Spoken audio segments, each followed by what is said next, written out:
Bonjour et bienvenue en ce samedi après-midi. Donc je tente un petit live discussion animée. On va voir si ça se passe bien. Alors, du coup bonjour. Bonjour Jeannot.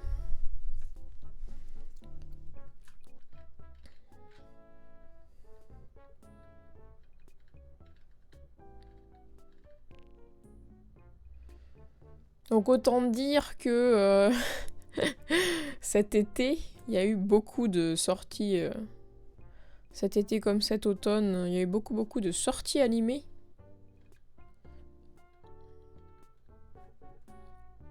Et du coup, on va repasser un petit peu sur les dernières sorties pour regarder donc ce qui se passe un peu dans tous les styles.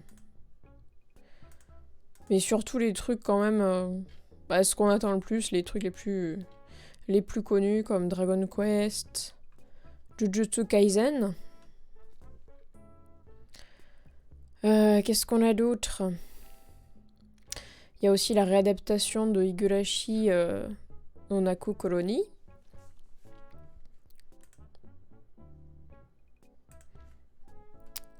Donc, par quoi on va commencer ?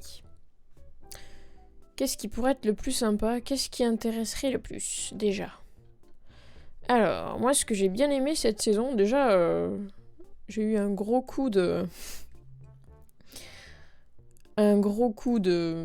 nostalgie quand j'ai vu qu'on avait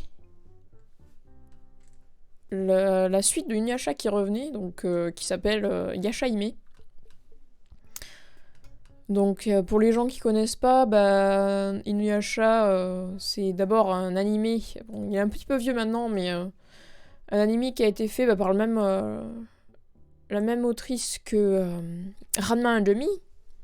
Ça se reconnaît beaucoup au car design, hein, clairement.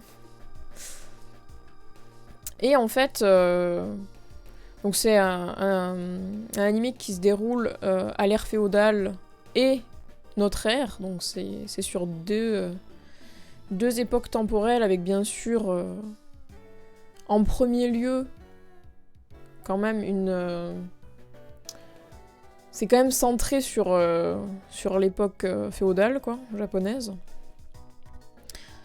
Dans la première saison d'Inuyasha, qui est sortie donc, je sais plus, c'est il y a un moment hein, maintenant, je devais être très jeune à l'époque en plus.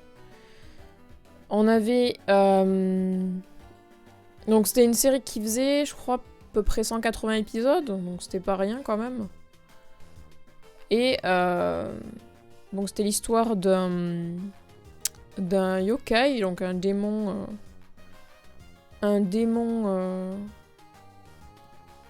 chien, pour le coup, qui s'appelle Inuyasha, donc quand on voit dans l'image ici on le voit mais il est de dos. Mais c'est le démon qui est au fond qui est de dos.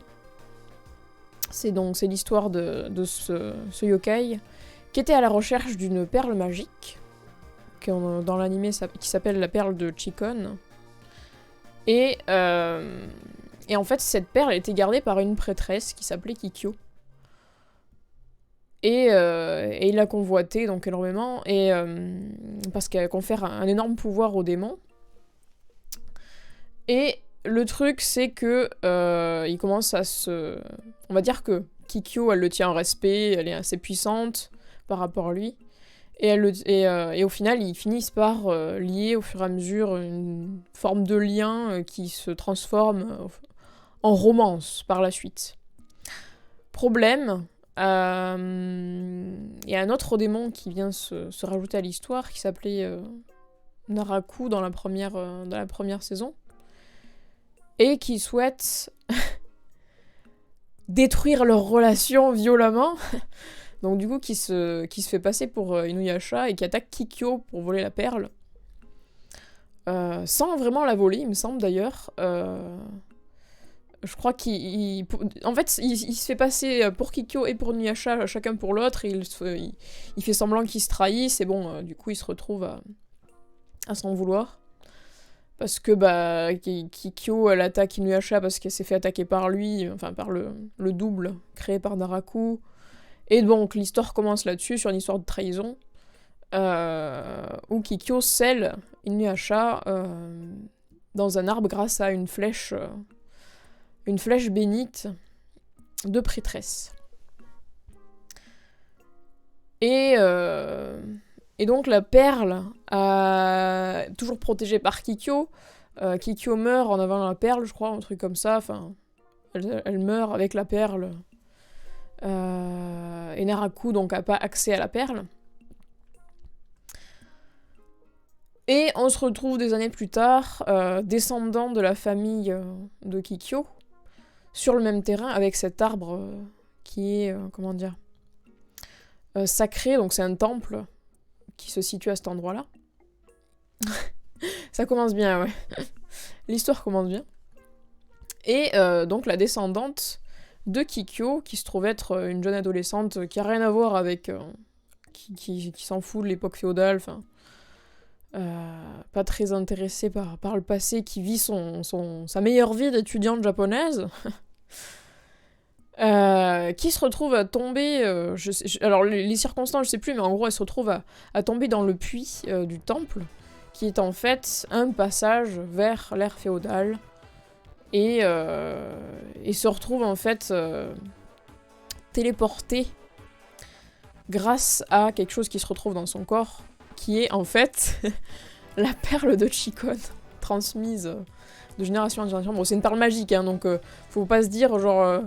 de génération en génération, elles ont accouché avec le bébé qui se retrouve avec la perle dans le corps à chaque fois.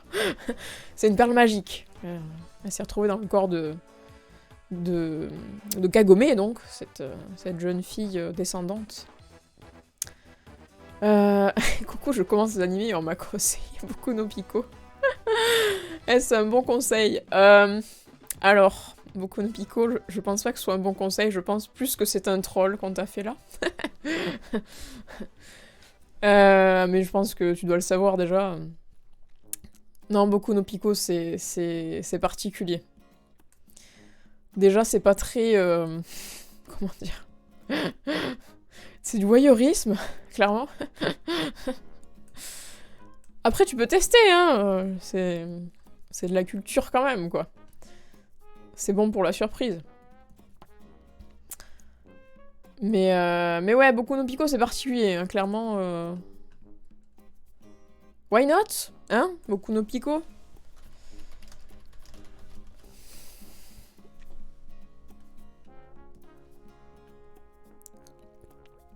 Il y a un très bon résumé foireux de Crazy Bomb sur Boku no Pico, d'ailleurs, je conseille aussi. Ouais, donc je disais... ça m'a tellement perturbé, le Boku no Pico. Bref, les adorateurs de Shota sont au rendez-vous. Donc Inuyasha. De la culture. Non mais tout est de la culture, hein. Je veux dire, y a pas que Boku no Pico, hein. Les adorateurs de Shota auront plein de conseils à donner, n'est-ce pas?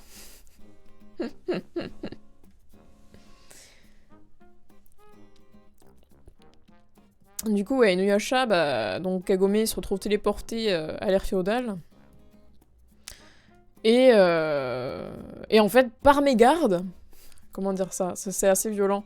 Par mégarde, elle libère Inuyasha de la flèche magique, qui la prend pour Kikyo, son ancêtre, et qui du coup se fait poursuivre. Surtout que la Chikon est dans son corps, et il me semble qu'il la ressente, enfin je crois que c'est ça. Hein. Et par chance, elle tombe sur la sœur de Kikyo, qui est devenue vieille avec le temps. Hein. Donc on voit ici sur l'image, au fond, Kaede, elle s'appelle. Et Kaede comprend assez vite qu'il s'agit de son héritière. Bon, comment elle est venue du futur, elle n'en sait rien. Et lui remet un collier... comment on appelle ça? Bah je l'ai autour du cou, tiens. Voilà. Vu que c'était l'occasion...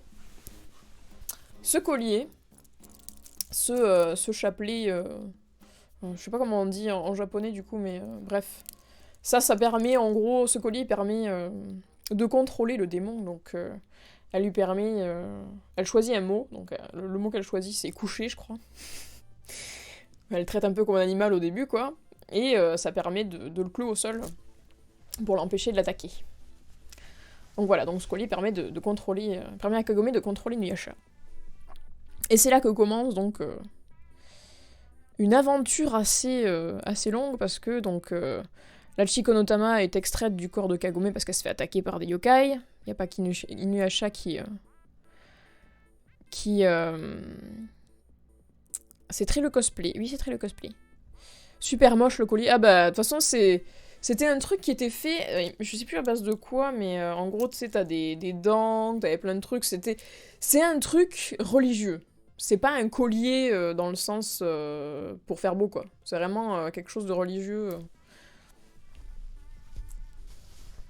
Et du coup, bah, ça sert à empêcher Inuyasha de l'attaquer. C'est pas pour faire beau du tout, ça n'a rien à voir avec ça, quoi. Du coup, tout ce qui est religieux est moche. Je dirais pas ça, quand même. Il y a des trucs très beaux, religieux. Mais oui, là, pour le coup, il y a plus joli, quoi. Comme un chapelet, voilà. Je veux dire, il y a beaucoup de... Une croix... Tu peux trouver des chapelets très très jolis, quoi, donc ça dépend. Et au final, bah, Inuyasha... Donc, Kikyo se fait attaquer par des yokai. Inuyasha est à côté, mais peut pas faire grand-chose parce qu'elle l'empêche, quoi, un petit peu d'attaquer. Mais finalement, un yokai Scolopendre, je crois, c'était ça, hein, au début. Et yokai Scolopendre qui l'attaque, et la perle est extraite de son corps.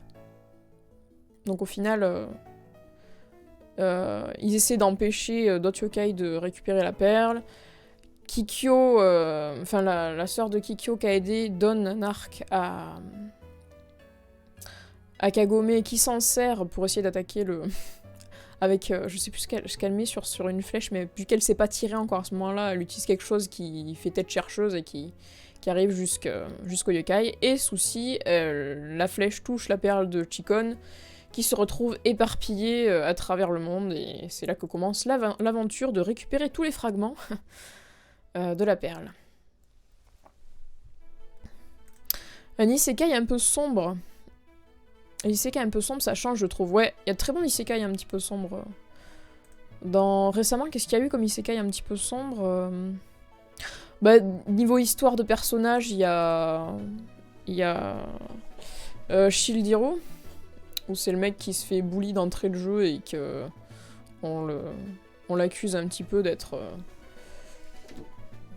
je sais plus comment... Si, voilà, qui maltraite des femmes et tout, enfin c'est un truc... il se fait trahir, quoi. Un manga à Patoon. Quel tu parles d'Inuyasha ? Ouais, Inuyasha c'est un manga à Patoon dans le sens où... Il y a quelques yokai de type renard, de type chien, voilà. T'as surtout des oreilles en fait. C'est plus les Nekomimi, Inumimi, toutes les petites oreilles. Patoon, un petit peu moins.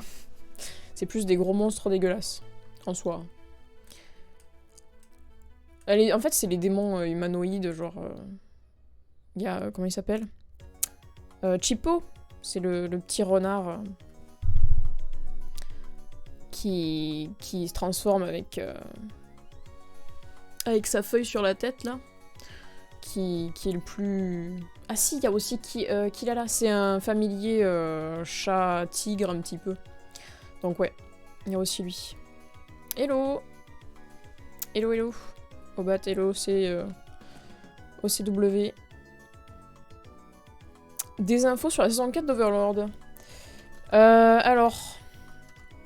La S4, il me semble pas encore. Tu parles de la date de sortie, c'est ça?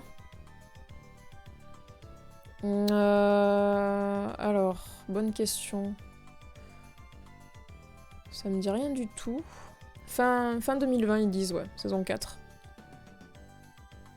Après, la saison 3, elle était moins bien quand même hein, que les autres. Hein. Ça commence un peu à se tasser, je trouve, le concept.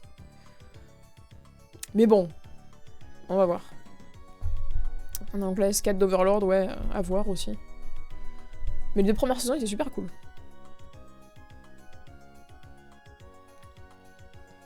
ReZero saison 2. Ah, ReZero saison 2, ouais. Cette saison, c'était assez bien. Je sais pas si vous avez vu ReZero saison 2. Bon, la première partie, la deuxième partie sera en janvier. Sortira en janvier, donc on a un petit peu de temps à attendre, quoi. Mais bien cool. Je spoilerai pas, du coup, parce que peut-être que tout le monde n'a pas vu la deuxième saison. Ouais, Subaru est un peu agaçant, mais dans le sens où... En fait, les dialogues sont vraiment particuliers dans ReZero, je trouve. Genre... Soit ils te font des formes et des trucs alambiqués et compliqués pour rien, quoi, parce que franchement, ils disent pas grand-chose, hein, en soi. Tu peux résumer ça super facilement. Mais ouais, le personnage qui finit par... Bon, après, tu me diras, le concept, c'est quand même qu'il doit se torturer, il doit être torturé et tout, le personnage, mais bon... C'est sûr qu'à la longue, c'est un peu chiant, quoi. Je crois que, surtout, dans la première saison, il y a la phase longue où il entre en dépression, qui devient complètement parano et tout, qui est très chiante. À ce moment-là, j'ai trouvé ça super long et chiant, quoi, ça évolue pas, enfin...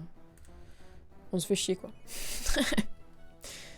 Mais bon, ça se débloque, les paramètres autour dans l'intrigue, autour du personnage sont sympas, quoi. Je pense notamment à l'introduction des bêtes, en fait, les 4 créatures, avec le lapin qui... Je sais plus, c'est quoi. Ouais, le lapin qui mange un peu tout et n'importe quoi, là. Les baleines, qui t'effacent de l'existence, enfin tout ça, tout ça. Les dialogues sont particuliers ou les traductions sont foireuses. Bah, je pense que les traductions doivent être compliquées. Du coup, ça rend les dialogues particuliers. De base, il doit y avoir des concepts japonais, on va dire, dans la façon de parler qui sont pas habituels. Et du coup, ça rend les dialogues très lourds, quoi. Mais il y a beaucoup de gens qui aiment bien ça. Donc ça dépend des goûts, quoi. Ouais, ça s'amuse à faire durer pour pas grand chose, comme tu dis, au CW. Tout à fait. Ça... Je trouve que ça tire en longueur, ouais, sur certains aspects. Après, je sais pas comment ça se passe. Je sais pas, il me semble que c'est un light novel, à la base. ReZero.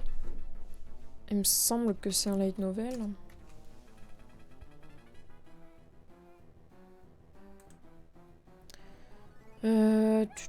Ouais, c'est une série de light novel, ouais. Du coup, ça doit pas du tout se dérouler pareil dedans. Ça doit être moins... Il y a certains passages qui doivent être moins longs, quoi. Le light novel, il fait 24 volumes, avec 4 histoires annexes, ouais. Et 6 recueils d'histoires. 24 volumes, tu vois déjà. Là, vu le nombre d'épisodes qu'on a en animé, c'est-à-dire... on a combien? On a eu 25 épisodes... Plus une saison 2, enfin... Clairement, ça étale, hein. C'est clair. C'est clair que ça étale.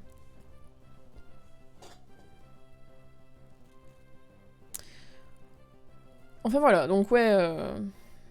des bons isekai. Mais ça reste un bon isekai quand même, hein, par rapport à d'autres.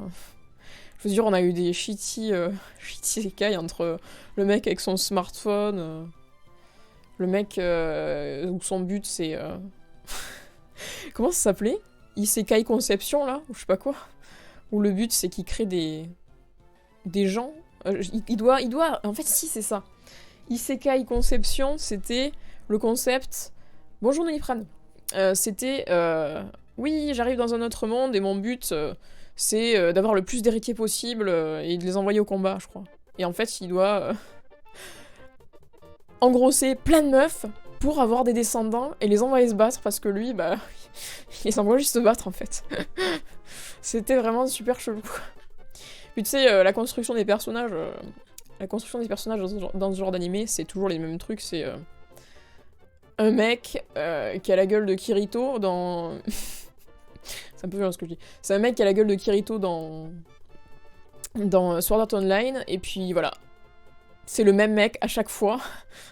Soit il a un smartphone, soit il doit engrosser plein de nanas pour faire combattre ses descendants, enfin... Oh là là. En soi, c'est juste un scénario de hentai. Voilà, c'est ça, en fait, on a décidé de réadapter...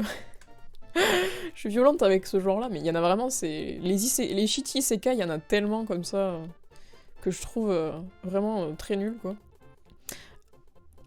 Avec le personnage principal, super sympa, et... toujours pareil. Même caractère.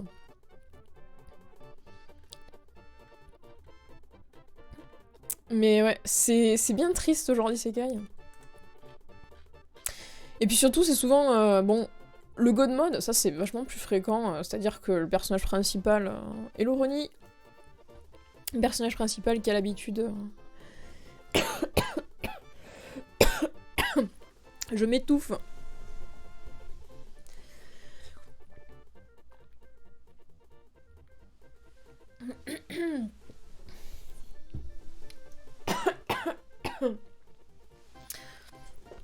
Le personnage principal...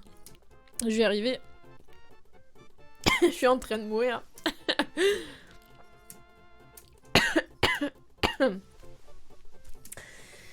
Ah!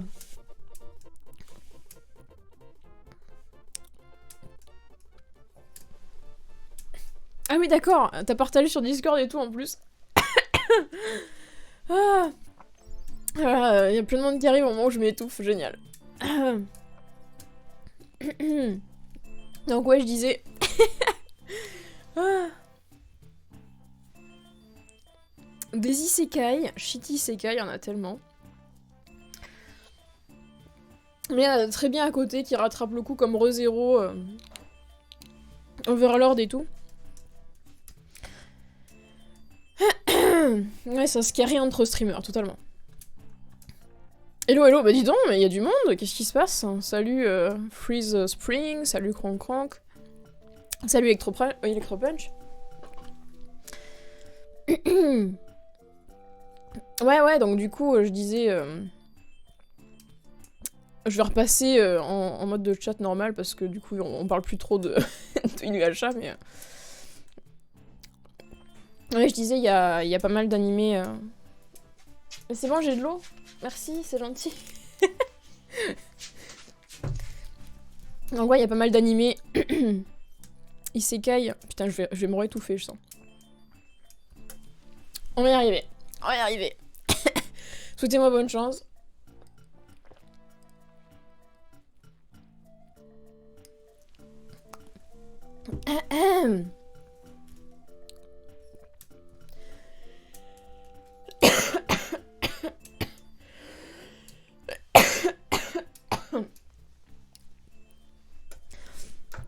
Ah, j'ai ce petit truc dans la gorge horrible.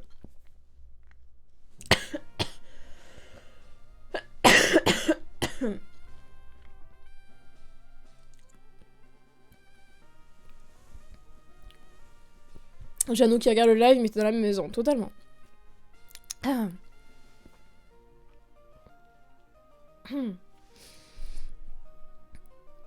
Ouais, No Game No Life au CW, c'était vachement cool.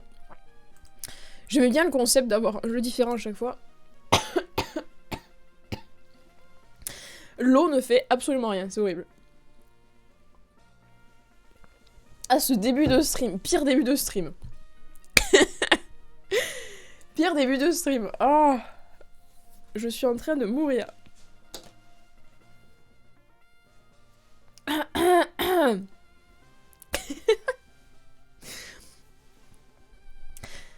Ouais, donc la suite de No Game No Life, ouais. Et puis je crois qu'il n'y en a pas de prévu, ils en avaient parlé, mais c'était un problème de... c'est un problème de thunes ou je sais plus quoi, mais... Peut-être qu'on en aura une un jour, mais c'est pas pour maintenant, c'est clair. C'est clair que No Game No Life, c'est pas de suite. On va quand même jeter un œil pour voir s'il n'y a pas des news. S2, No Game No Life. No Game No Life 0, tu penses? Ouais. Oui, oui, bien sûr, mais... Ouais. Bien meilleur que la série, ouais. Ouais, oui, c'est vrai que c'est bien mieux, mais bon... Alors, ici, 10 sur la saison 2.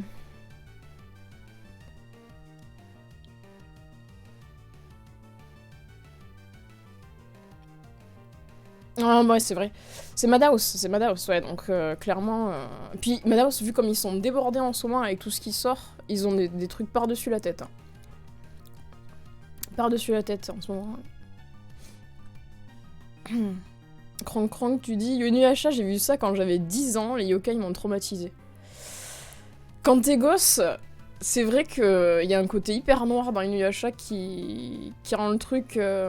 Enfin, les yokai sont vraiment bien foutus, quoi. C'est pas des yokai tout kawaii... Enfin, Inuyasha, il est tout mignon, voilà, mais... Les autres, c'est vraiment horrible, et puis surtout ce qu'ils font aux personnages, t'as des morts, enfin, c'est... Oui, voilà, c'est sûr qu'à 10 ans, c'est peut-être pas... Puis je trouve que c'est... Il y a une esthétique particulière dans les yokai... Enfin, les démons japonais, hein, de base, qu'on ne retrouve pas dans les nôtres. Quelque chose d'assez... bah, déjà tentaculaire, c'est clair. Il y a beaucoup de yokai qui ressemblent à des tubes intestinaux, aussi. Donc peut-être que... Il y a un côté plus dégueulasse, en fait, je trouve. Un petit peu plus dégueulasse. Et surtout, il y a les yeux. Je sais pas trop comment dire, mais il y a une...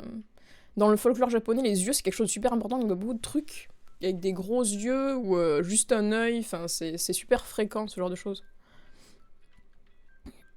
Donc, ouais, l'esthétique est différente aussi. Ça a dû le changer.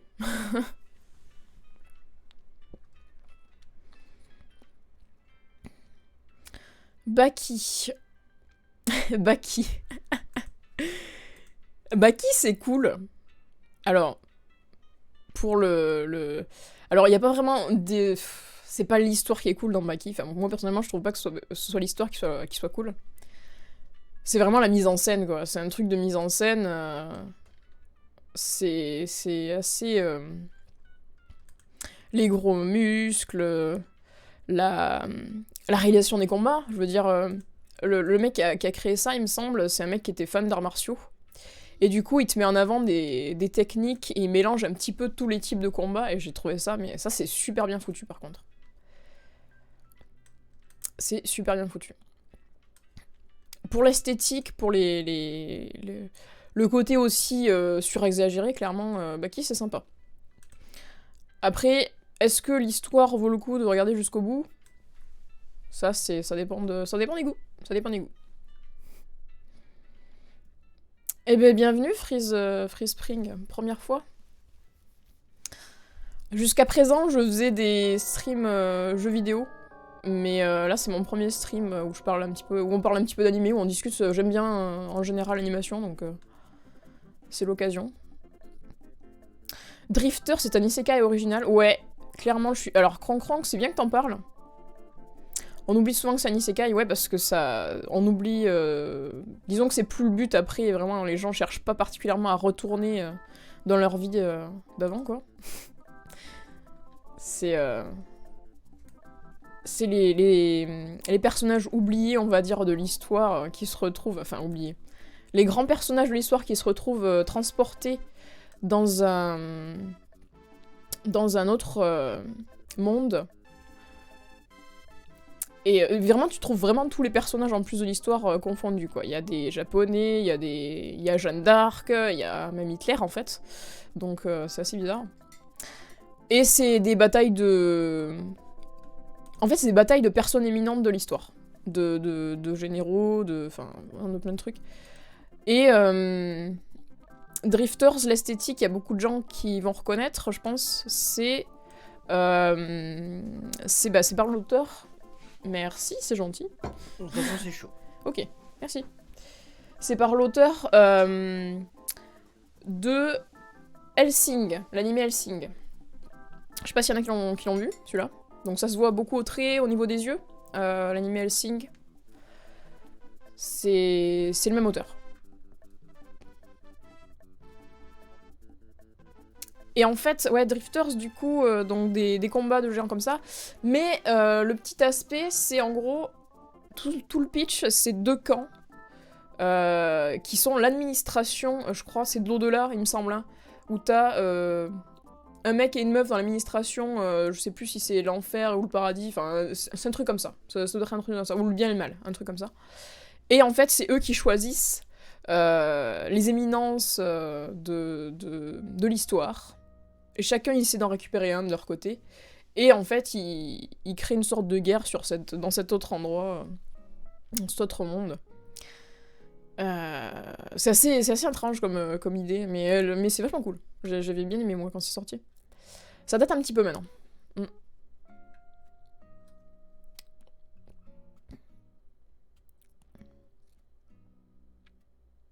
Il y a eu un OAV qui était sympa et curieusement pas mal sombre. Sur No Game No Life. Mm. Il y a eu un film No Game No Life, mais franchement, j'ai trouvé que ça avait rien à voir, quoi. Je sais plus quand je l'ai vu le film, mais c'était un peu bizarre.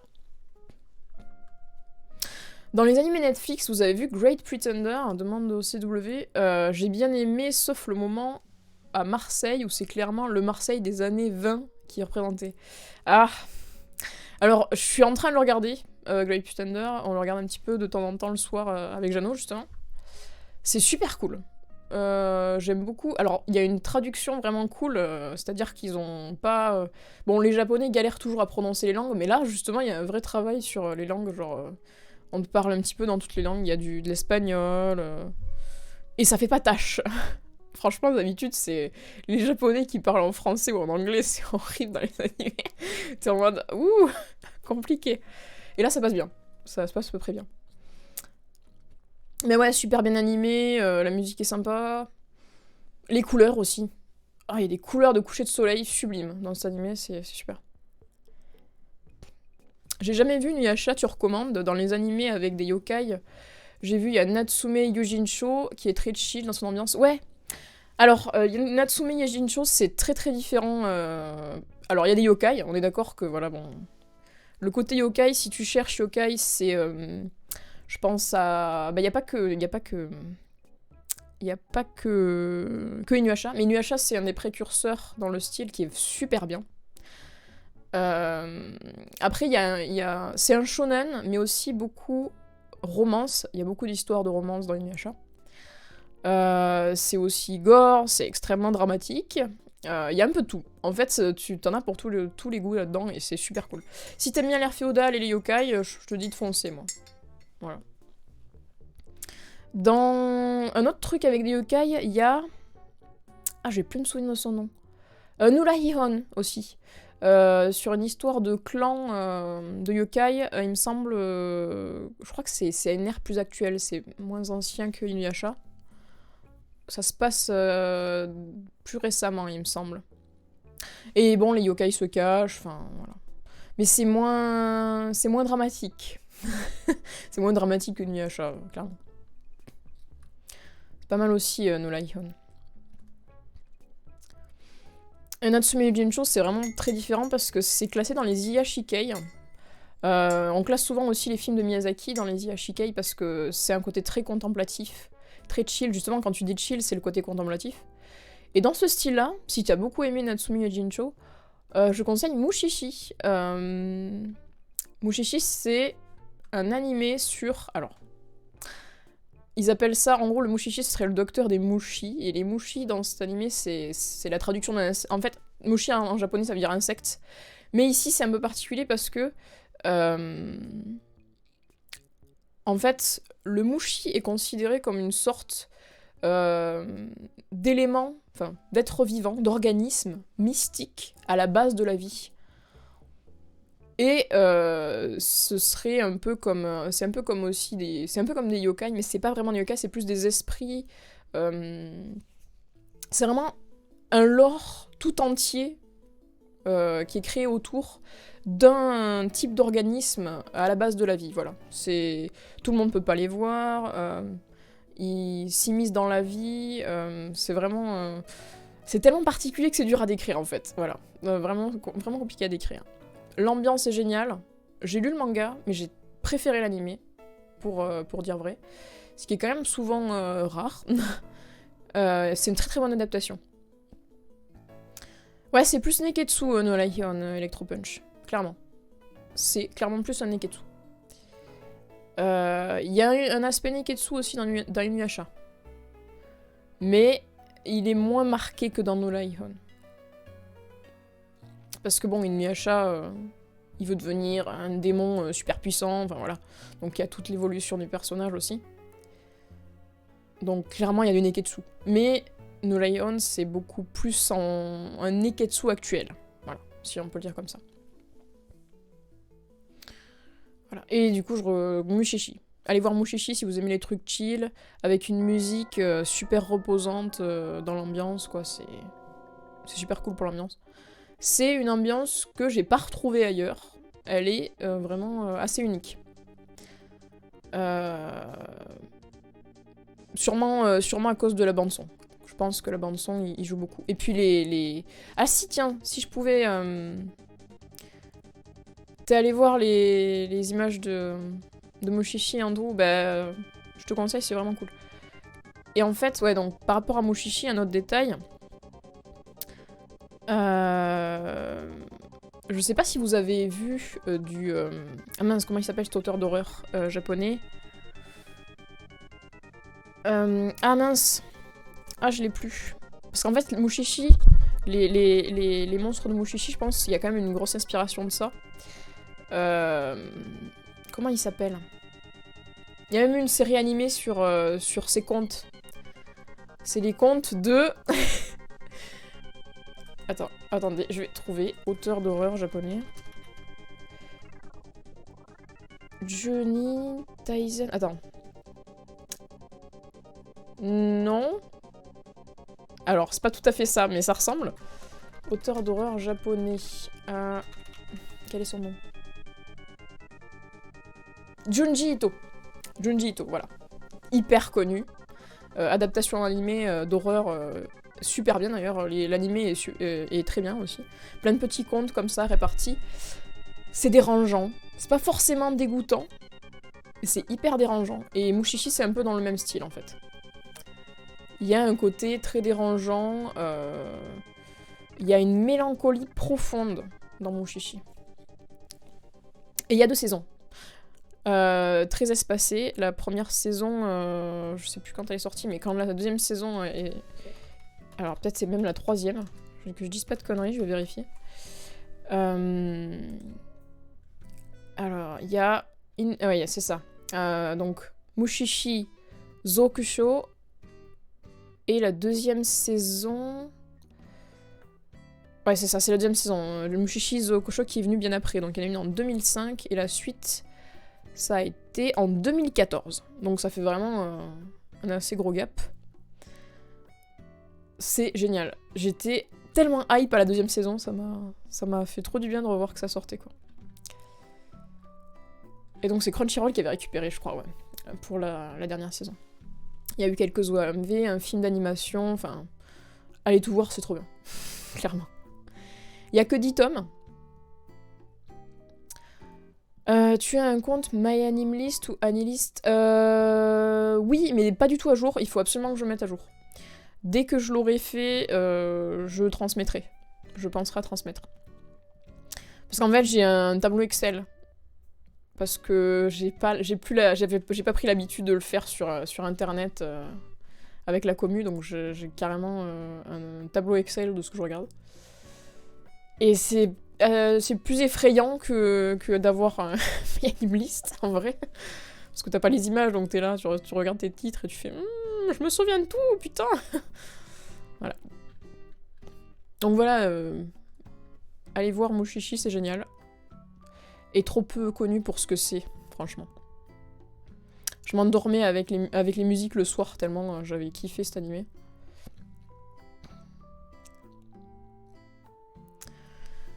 Quoi d'autre? Est-ce qu'il y a d'autres animés avec des yokai vachement bien? Qui me vient comme ça... Ah, dur.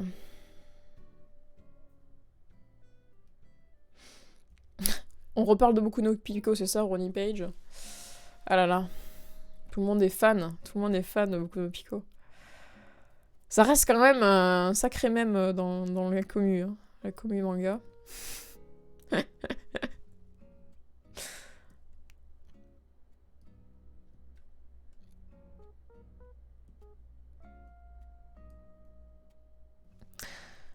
Ouais, donc dans les trucs yokai, donc tu nous as parlé donc Electro Punch de Natsume Yojincho, un très très vieux qui a été réadapté il y a pas longtemps et qui est passé, je crois, sur Wakanim, c'est Wakanim ou c'est Crunchyroll, c'est Gegege no Kitaro aussi, qui est vachement bien.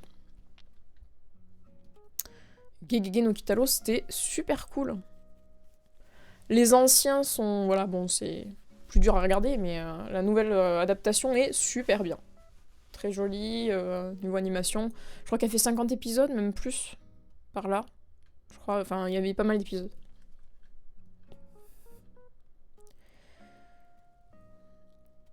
As-tu déjà regardé Erased? C'est assez vieux maintenant, mais je n'ai regardé que récemment et c'est super chouette. Je sais pas à quel point c'est connu. Alors, Erased, ouais, parce que il me semble que c'est connu à cause du fait que ce soit sur Netflix déjà. Ouais, c'est super bien.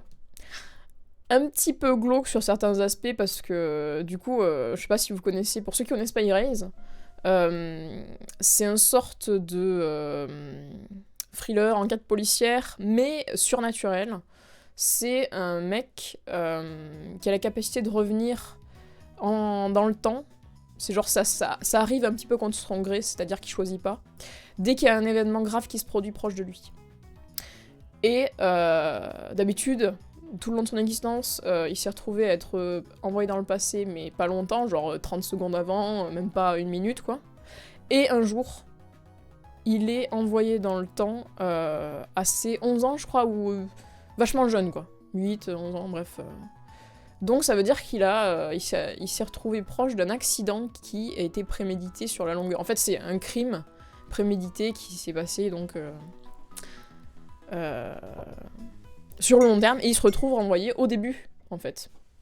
Parce que à chaque fois, le concept, c'est qu'en gros, il se retrouve avant l'accident, donc qu'il puisse agir sur les événements du temps. Et bon, il se retrouve donc à retourner à l'école, à côtoyer des gamines, du coup, alors que c'est un adulte. Et ça, c'est le côté un petit peu glauque. Mais l'histoire, elle est super cool.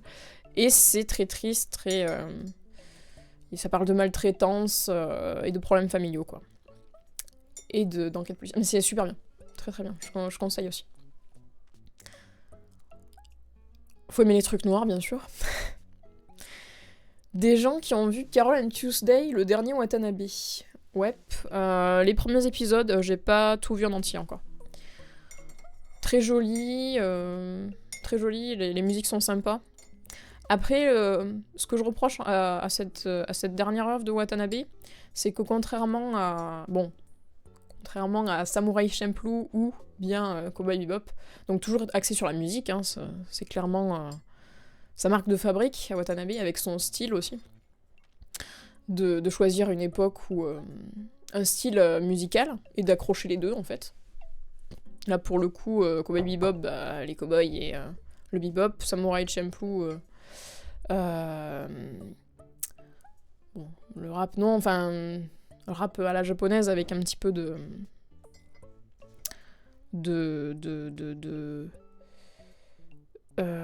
hip-hop aussi. Voilà. Merci, Andrew, hip-hop. Moi, ce que je trouve qui manque pas mal, c'est dans le jeu, le fil conducteur, ce qu'il y avait qui était vachement présent sur Samurai Champloo, qui est ma série préférée de Watanabe, hein, clairement.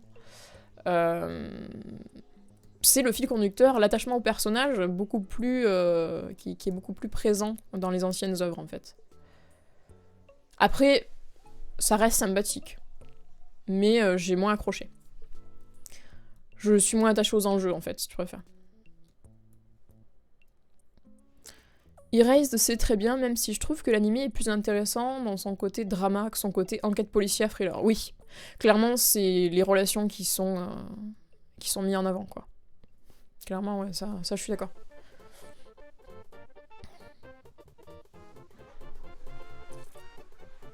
Les trucs relationnels. Moi, j'aime beaucoup les thrillers psychologiques. Ça peut être super bien exploré en animé, je trouve. Il y en a beaucoup des super bien. Ah tiens, j'y pense, Electropunch, vu que tu parlais d'animé avec des yokai. Alors dans le style Neketsu plus style Nuraihon à l'ancienne, dans la construction, il y a aussi Uchiyo Totora, qui est superbe. Le style graphique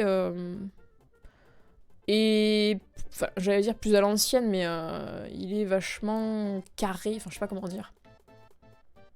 Les traits sont pas fluides, il y a un côté vachement plus coupé du trait et gras. J'aime bien aussi cet aspect-là. Ça rajoute un petit ton grave à l'animé qui est déjà pas ultra joyeux, quoi. Alors, en vrai si, je suis en train de dire un truc, mais Uchiyo Totora, ça peut être hyper grave et ça peut être hyper décomplexé. T'as les deux en fait, dans l'animé, ça dépend des moments. C'est comme essayer de classer, je sais pas si tu disais que Gintama c'est à la fois sombre et joyeux, c'est les deux en même temps parce que ça dépend des arcs déjà. Bah là, Uchiyo Totora, c'est un peu ça. Et j'ai eu... Il y a quelques monstres de Uchiyo Totora qui m'ont marqué. Le monstre de l'avion, le monstre vert, enfin le yukai du coup de l'avion, qui a une tronche assez particulière. Je trouve que c'est très bien réussi, les traits rendent très bien. Le côté effrayant des monstres, ils deviennent vraiment horribles, quoi. Tu ressens vraiment la peur et dans l'ambiance, c'est génial.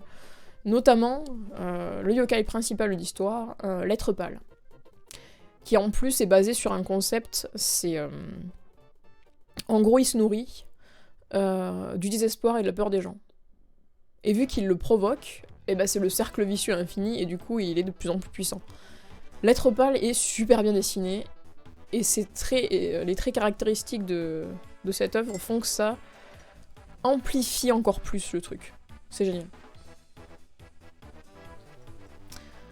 Ce que j'aime bien dedans, c'est qu'il y a toujours une tension, du stress, parce que tu sais pas quand le méchant va attaquer pendant tout l'anime. Il y a un truc un peu cliché dans Uchiyo Tora, ce qui est dommage, c'est que si un perso est moche, il est forcément méchant. Ouais, oui bon, il y a des trucs clichés, mais c'est pour ça que je disais qu'il était à l'ancienne en fait. Parce qu'il y a des codes japonais qui sont beaucoup basés sur ça, malheureusement dans le manga à l'ancienne. Hein. On peut pas... voilà. C'était ancien, c'est le côté ancien du manga. Qui est adapté, quoi. Uchiyo Totora, c'était en 2015, hein, pour ceux qui se demanderaient. Le manga, je sais plus. Le manga, c'était quand voilà. Bah déjà, le manga, 1990-1996, c'était pas publié super récemment non plus, quoi. Donc tu disais, Crank par rapport à Erased, ce que t'aimes bien, c'est qu'il y a toujours une tension. Ouais. Je suis assez d'accord parce que du coup, vu qu'on sait pas, on n'a pas l'information du méchant directement, t'as tendance à te dire, vu que c'est des gosses, ils vont forcément se faire surprendre, ou... voilà. Puis ils sont fragiles, enfin, le côté d'être enfant aussi, dans cette histoire, c'est vraiment la fragilité, et... c'est difficile, quoi, à anticiper. Tu vois pas comment ils pourraient agir sur l'histoire, quoi, vu qu'ils sont gamins. J'aime beaucoup aussi cet aspect-là. Bon, je vais boire un petit peu ce qui m'a amené, parce que ça va être froid.